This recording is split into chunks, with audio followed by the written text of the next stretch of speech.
Thank you. Before I start, I would like to thank the organizers for inviting me to participate in this fantastic symposium. So if John Goodike's talk focused on making healthcare cheaper by reducing unnecessary expenses, our work does not make anything cheaper. In fact, to get started, you have to buy a several $million machine called an MRI scanner to peek inside human anatomy and physiology. However, our work focuses on how to extract clinical information, clinically relevant measurements from those images. So all of the humans are fantastic at interpreting regular images. However, medical images come in a somewhat different form. In particular, MRI scans come as three-dimensional volumes that tell you about properties of the tissue inside the volume. And so in this talk, I'll highlight 3 example projects that show you how to take these hard-to-interpret three-dimensional volumes and create visualizations that clinicians can use to understand the disease better, to make predictions for a particular patient, and to integrate these type of images, just like all other signals, into analysis that is relevant for the populations and clinical cohorts. So let me start with the project that focuses on the aging brain and the brain that develops different damage to white matter and gray matter in the brain as we age or acquire certain diseases such as Alzheimer's disease, stroke, white matter disease, and so on. Nobody wants to admit to that, but all of us are not getting younger, and the tissues in the brain accumulate damage that can then reduce the resilience of the brain to events like stroke, to diseases like Alzheimer's. And so our goal was to study spread of diseases like that.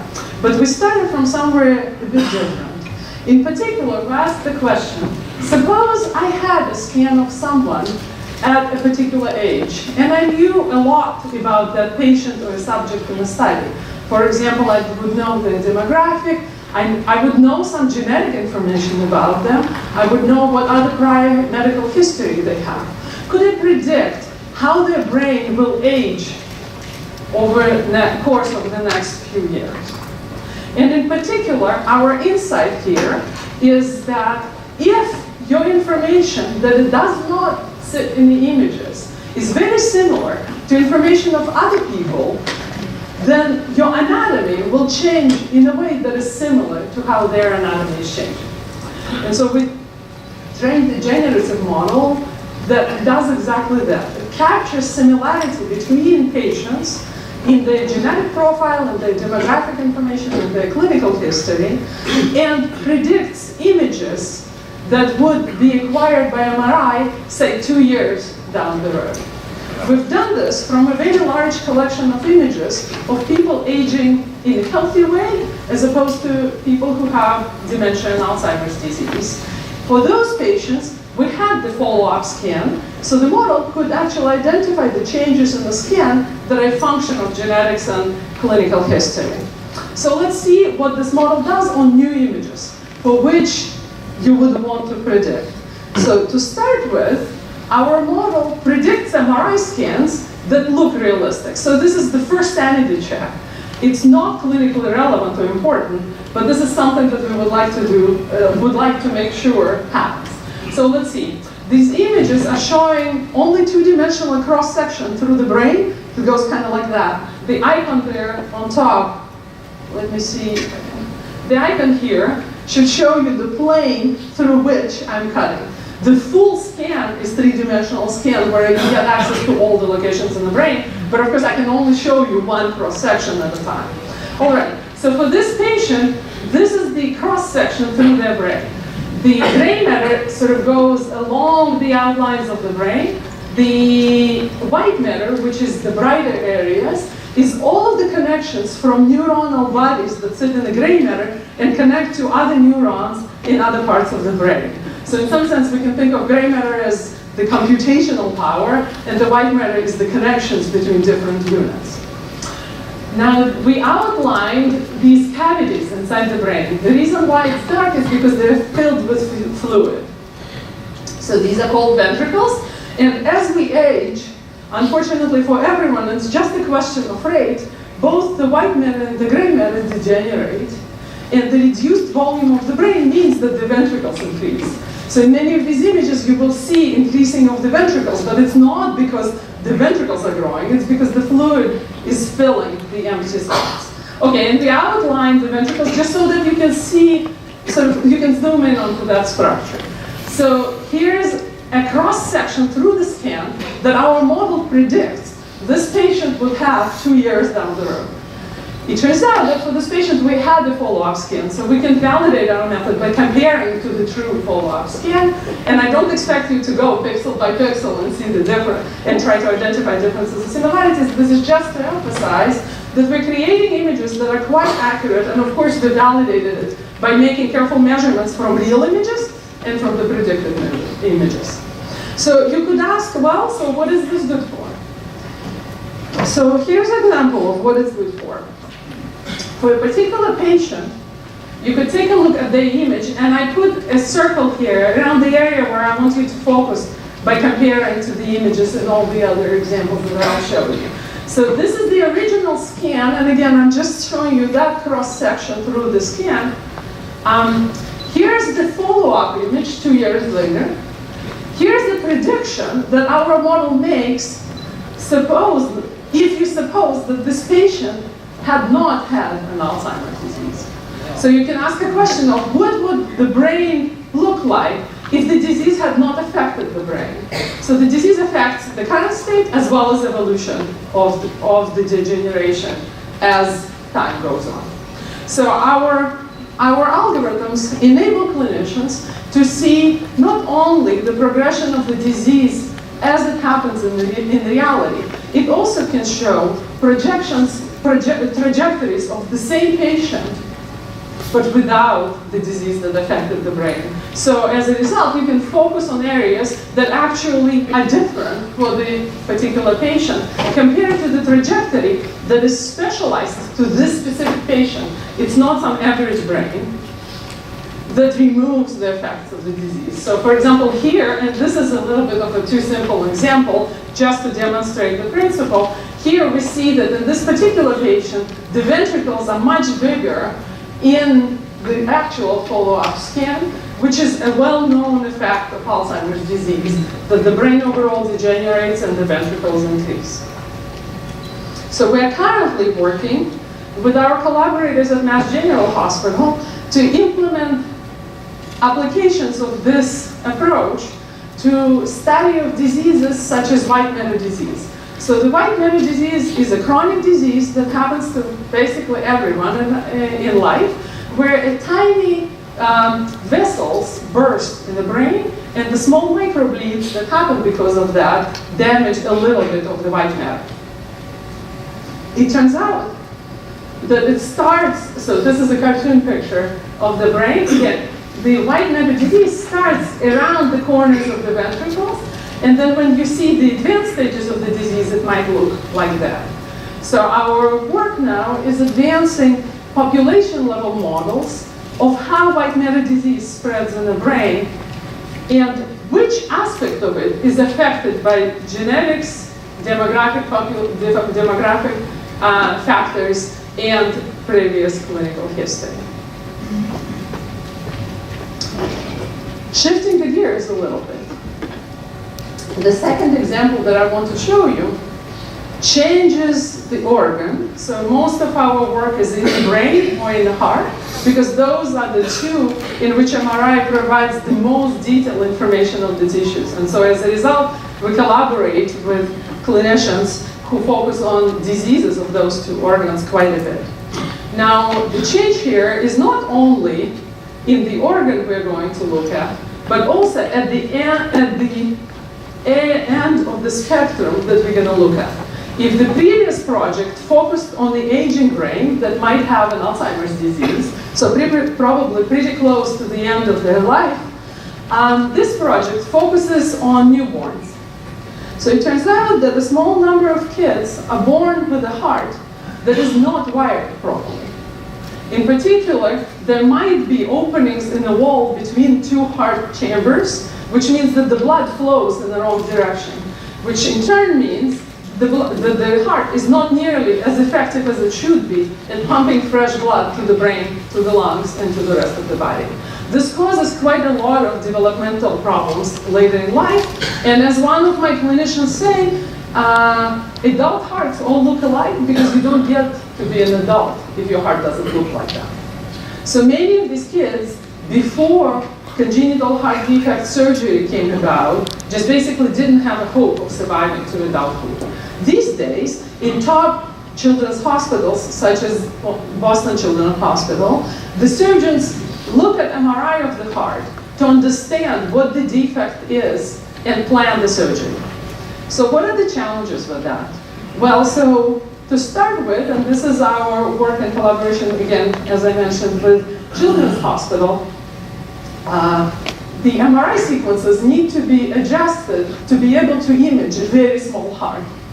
Once you do that, the challenge is that most of algorithms for image visualization, image segmentation, assume a particular model of the heart. And guess what model they use? It's the model of the adult heart that everybody has roughly the same anatomy on. The problem is that in these children, the heart looks very different from the normal adult anatomy. In particular, we've oriented these examples. So these are 5 examples of 5 patients where the heart is oriented roughly in the same location.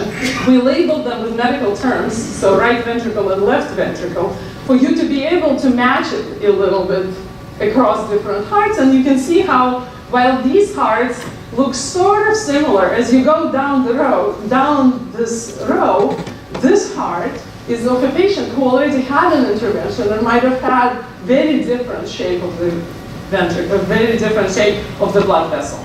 So our work in this area has focused on removing the notion of what the heart should look like from the algorithms that look to visualize the heart anatomy. In particular, we've developed methods where the clinicians sit down in front of the workstation and outline just a couple of slices where the heart anatomy might be completely different from what a normal heart would look like. And the algorithm propagates the segmentation throughout the entire volume. So these volumetric scans have about 200 slices to visualize the exquisite detail in the cardiac anatomy. So here's the segmentation, and I'm showing you the 3D visualization of the segmentation that we create after the clinicians segmented outlined the heart structures in 3 different slices. And here, under the surface, under the 3-dimensional surface, I've shown the slice of the MRI with those blurry blobs. And so when the clinicians look at that, it's obvious to them what they're looking at, right? They're looking for the heart chambers that are outlined in red. And our automatic segmentation is outlined in yellow. And so you can see that in some cases, it actually makes mistakes. And in particular here, a very thin wall is missed by the algorithm. But as the fellow continues the interactive segmentation, the algorithm corrects the segmentation interactively in real time as the segmentation happens. And so when we go to 8 out of 200 slices, we get a heart that has all of the chambers segmented accurately, and in 14 slices out of 200, the segmentation is indistinguishable from the expert segmentation. So this type of 3-dimensional model can be obtained in about half hour of interactive segmentation by the operator. Our goal is to fully automate it, but right now we still need a bit of input from the clinician in areas where the heart might be so different that we have never seen an example of that particular pathology. And so we're now at the point where we've moved from, and I put them here just because basically nobody likes looking at these, from clinicians looking at slices and reconstructing the 3-dimensional structure of the heart in their brain to be able to generate the 3-dimensional models and cross sections of those models like I showed you in the previous slide, to 3D printing the models out of materials that don't necessarily resemble the heart. Our 3D printing technology is quite far from it, but at least the surgeons get the physical embodiment of the heart that they're about to operate on. And so what they like doing is taking these models, opening up, looking at all of the vessels and how they attach, and understanding whether the tool would actually fit and how in preparation for the surgery. Moving even more towards the beginning of life, we've recently started a project on understanding fetal development. So everyone in this audience has had a placenta in their life. It didn't last for a long time, but while we are attached to the placenta, it provides all of the oxygen and nutrient exchange for the baby in the womb. So let's see. So the baby is attached to the mother by the umbilical cord that attaches to the placenta, that attaches to the uterus of the mother, and the placenta is full of small blood vessels that create the exchange of oxygen and nutrients from the mother to the baby, and of the waste products from the baby to the mother. So these days, if the baby in late pregnancy is not growing well enough, the clinicians are faced with a challenge, with a choice.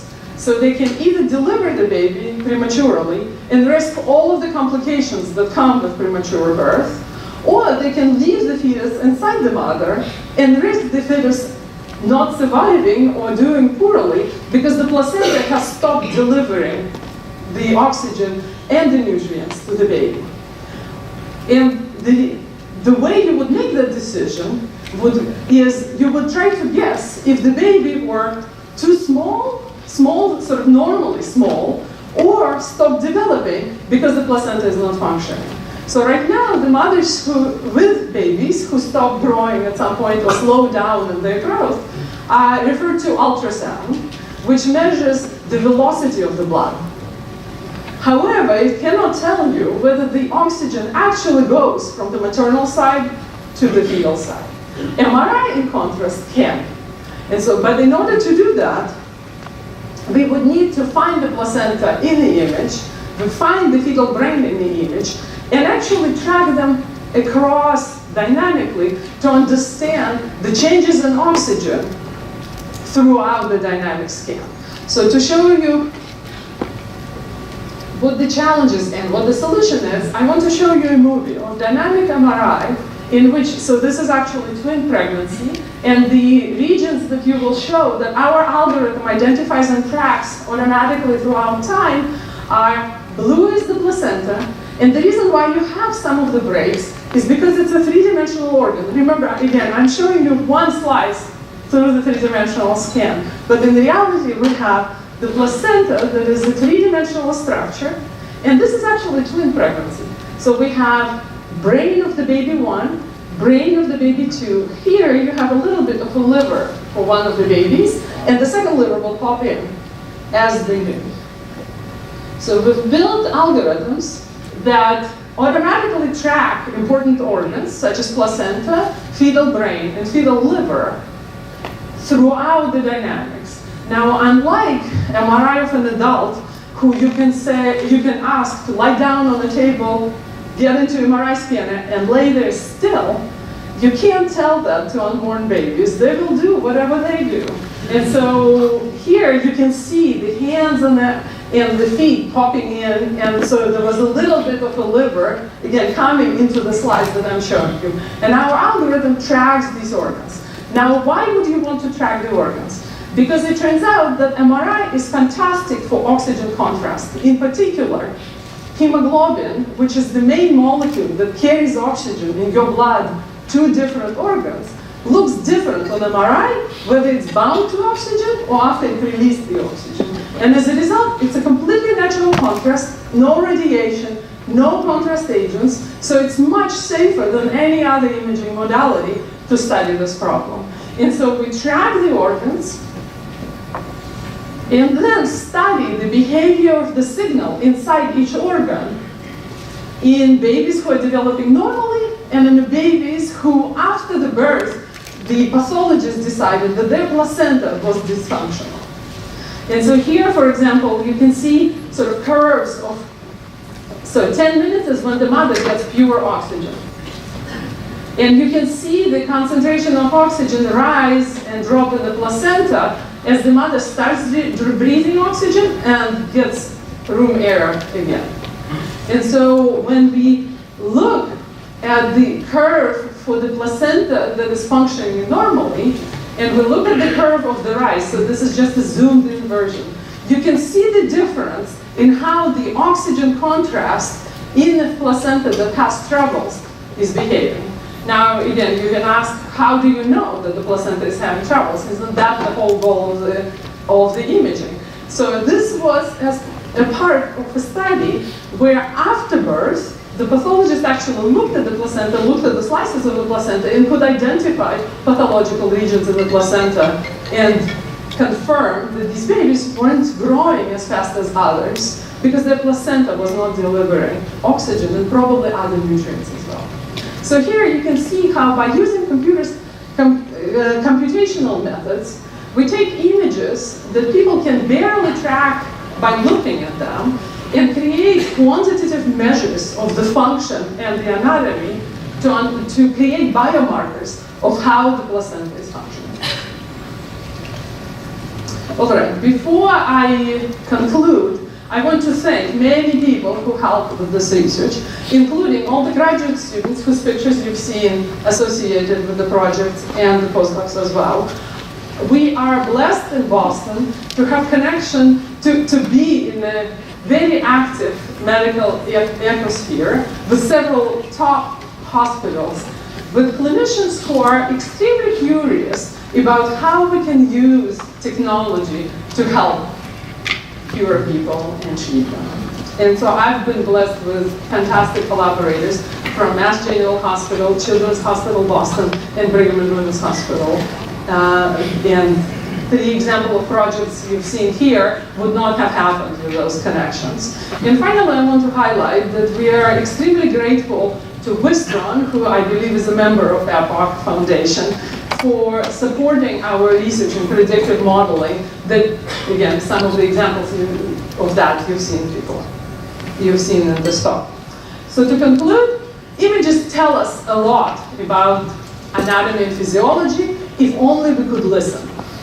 And so my group's focus is developing computational methods that extract clinically relevant biomarkers from MRI, CT, and other medical images to bring images into the fold of computational analysis along with all the other signals and ultimately improve the treatment of the patients. Thank you.